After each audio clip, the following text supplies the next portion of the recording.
ચાલો આજે વાત કરીએ એક એવા સાધનની જેનો આપણે રોજ ઉપયોગ કરીએ છીએ, જેના પર કદાચ આપણી આંગળીઓ પાણીની જેમ ફરે છે, પણ શું આપણે ખરેખર એની તાકાતને જાણીએ છીએ?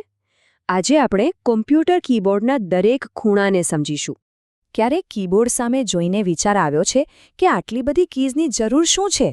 અમુક કીઝ તો એવી છે જેને આપણે કદાચ ભાગ્યે જ દબાવી હશે. તો પછી આ દરેક કીનો કોઈને કોઈ હેતુ તો હશે જ, ખરું ને? ચાલો આજે આ જ કોયડો ઉકેલીએ. સૌથી પહેલાં તો એ સમજી લઈએ કે કીબોર્ડ ખાલી ટાઈપિંગ માટે નથી. એ ખરેખર તો આપણા અને કોમ્પ્યુટર વચ્ચે વાતચીત કરવાનો એક પુલ છે. આપણે એનાથી માહિતી આપીએ છીએ, કમાન્ડ્સ આપીએ છીએ અને કંઈક નવું બનાવીએ છીએ. સાચા અર્થમાં કહીએ તો આ મશીન સાથે જોડાવાની આપણી મુખ્ય કડી છે. સામાન્ય રીતે એક સ્ટેન્ડર્ડ કીબોર્ડ પર લગભગ 104 કીઝ હોય છે. હા, લેપટોપ કે ખાસ ગેમિંગ કીબોર્ડમાં આ આંકડો થોડો ઉપર નીચે થઈ શકે છે, પણ 104 એ એક બેઝલાઇન નંબર છે. હવે આ 104 કીઝને એક સાથે જોઈને કોઈ પણ ગૂંચવાઈ જાય, પણ ગભરાવાની જરૂર નથી. આખી વાતને સરળ બનાવવા માટે આપણે કીબોર્ડને એના કામના આધારે ફક્ત 4 મુખ્ય ભાગમાં વહેંચી શકીએ છીએ. તો આ રહ્યા એ 4 ભાગ. સૌથી ઉપરની લાઇનમાં છે ફંક્શન કીઝ. પછી જે મુખ્ય ભાગ છે એ છે આલ્ફાન્યુમેરિક કીઝ. ત્યાર પછી કેટલાક ખાસ કામ માટે સ્પેશિયલ કીઝ. અને છેલ્લે જે આપણું કામ એકદમ ફટાફટ કરી દે છે એ શોર્ટકટ અને મોડિફાયર કીઝ. ચાલો એક પછી એક બધાને સમજીએ. ચાલો શરૂઆત કરીએ કીબોર્ડના એ 2 ભાગોથી જેનો ઉપયોગ આપણે સૌથી વધુ કરીએ છીએ, એટલે કે ટાઈપિંગ અને કમાન્ડ્સ માટેની ફંક્શન અને આલ્ફાન્યુમેરિક કીઝ. તમે કીબોર્ડની સૌથી ઉપરની લાઇન જોઈ છે? F1 થી F12 લખેલી 12 કીઝ. બસ આ જ છે ફંક્શન કીઝ. એમની ખાસિયત એ છે કે તમે કયો પ્રોગ્રામ વાપરો છો એના આધારે એમનું કામ બદલાય છે.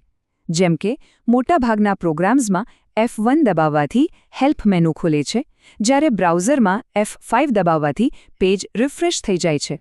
અને હવે વાત કરીએ કીબોર્ડના દિલની, એટલે કે આલ્ફાન્યુમેરિક વિભાગ. અહીંયા A થી Z અક્ષરો, 0 થી 9 નંબર્સ અને બીજા બધા જ જરૂરી ચિહ્નો આવેલા છે. અને એક મજાની વાત કહું, આપણે જે QWERT લેઆઉટ વાપરીએ છીએ એ ટાઈપરાઇટરના જમાનાનું છે. અને એ એટલા માટે બનાવાયું હતું જેથી લોકો બહુ ઝડપથી ટાઈપ ન કરી શકે અને મશીન જામ ન થાય. તમે ધ્યાનથી જોયું હશે કે નંબર્સ લખવા માટે 2 જગ્યાઓ છે. એક તો અક્ષરોની ઉપરની લાઇનમાં અને બીજું કીબોર્ડની છેક જમણી બાજુએ એક અલગ વિભાગમાં, જેને નમપેડ કહેવાય છે. જે લોકોને આંકડા સાથે બહુ કામ પડે, જેમ કે અકાઉન્ટન્ટ્સ, એમના માટે આ નમપેડ એકદમ ઉપયોગી છે. ચાલો હવે એ કીઝ પર જઈએ જે ચોક્કસ આદેશો આપીને આપણું કામ એકદમ સહેલું કરી દે છે. આ છે સ્પેશિયલ કીઝ. આ ટાઈપિંગ કરતાં નેવિગેશન અને કમાન્ડ્સ માટે વધુ વપરાય છે. આ વિભાગમાં સૌથી જાણીતી કી છે સ્પેસ બાર. કીબોર્ડ પરની સૌથી લાંબી કી, જેનું એક જ કામ છે શબ્દો વચ્ચે જગ્યા બનાવવી. એકદમ સરળ, પણ સૌથી જરૂરી. પછી આવે છે પાવરફુલ એન્ટર કી. આના 2 મુખ્ય કામ છે. એક, લખતી વખતે નવી લાઇન પર જવું અને બીજું, કોઈ પણ કમાન્ડને ઓકે કહેવું. જેમ કે ઓનલાઈન ફોર્મ ભરીને છેલ્લે એન્ટર દબાવો એટલે ફોર્મ સબમિટ થઈ જાય છે. હવે ભૂલો સુધારવા માટે આપણી પાસે 2 હથિયાર છે, બેકસ્પેસ અને ડિલીટ. બંને વચ્ચે એક નાનો પણ મહત્વનો ફરક છે. બેકસ્પેસ કર્સરની ડાબી બાજુનું લખાણ ભૂંસે છે, જ્યારે ડિલીટ જમણી બાજુનું. આ સિવાય કોઈ ફાઇલ કે ફોલ્ડરને સિલેક્ટ કરીને ડિલીટ દબાવવાથી એ પણ દૂર થઈ જાય છે. અને હા, એરો કીઝને કઈ રીતે ભૂલી શકાય? આ 4 કીઝ આપણને કોઈ પણ ડોક્યુમેન્ટમાં ઉપર, નીચે, ડાબે કે જમણે લઈ જાય છે. અને ગેમ રમતી વખતે તો આ જ આપણી ગાડી ચલાવે છે. અને હવે વારો છે કીબોર્ડના અસલી જાદુનો, એની સુપર પાવરનો. આ છે મોડિફાયર કીઝ. આ એવી કીઝ છે જે એકલી કંઈ નથી કરતી, પણ જેવી બીજી કીઝ સાથે જોડાય એ આપણું કામ અનેક ગણો ઝડપી બનાવી દે છે. આ કીઝને મોડિફાયર કેમ કહેવાય છે? કારણ કે એ બીજી કીના મૂળ કામને મોડિફાય કરી દે છે, એટલે કે બદલી નાખે છે. કંટ્રોલ, ઓલ્ટર અને શિફ્ટ જેવી કીઝ આના ઉત્તમ ઉદાહરણો છે. તમે ખાલી કંટ્રોલ દબાવી રાખો તો કંઈ નહીં થાય, પણ જેવી આની સાથે બીજી કોઈ કી દબાવો શોર્ટકટ્સનો ખજાનો ખુલી જાય છે.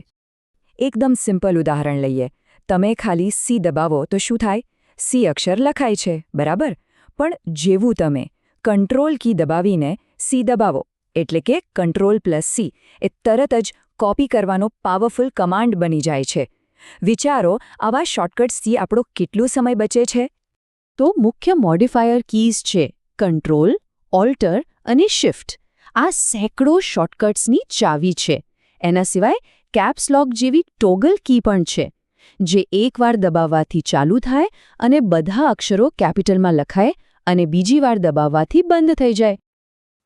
તો આખી વાતનો સાર એ છે કે કીબોર્ડ ફક્ત અક્ષરો છાપવાનું મશીન નથી. એ તો કમ્પ્યુટરને કંટ્રોલ કરવા, એને આદેશ આપવા અને આપણા કામને વધુ સ્માર્ટ અને ઝડપી બનાવવા માટેનું એક આખું કમાન્ડ સેન્ટર છે. અને છેલ્લે એક વિચાર, શું કીબોર્ડ આપણને એ નથી શીખવતું કે જે સાધન રોજ આપણી નજર સામે હોય છે એની અંદર પણ કેટલી એવી શક્તિઓ છુપાયેલી હોય છે જે આપણે જાણતા નથી? કદાચ એને શોધવાની જરૂર છે. અને આ જ તો ટેકનોલોજી સાથેના આપણા સંબંધની સુંદરતા છે.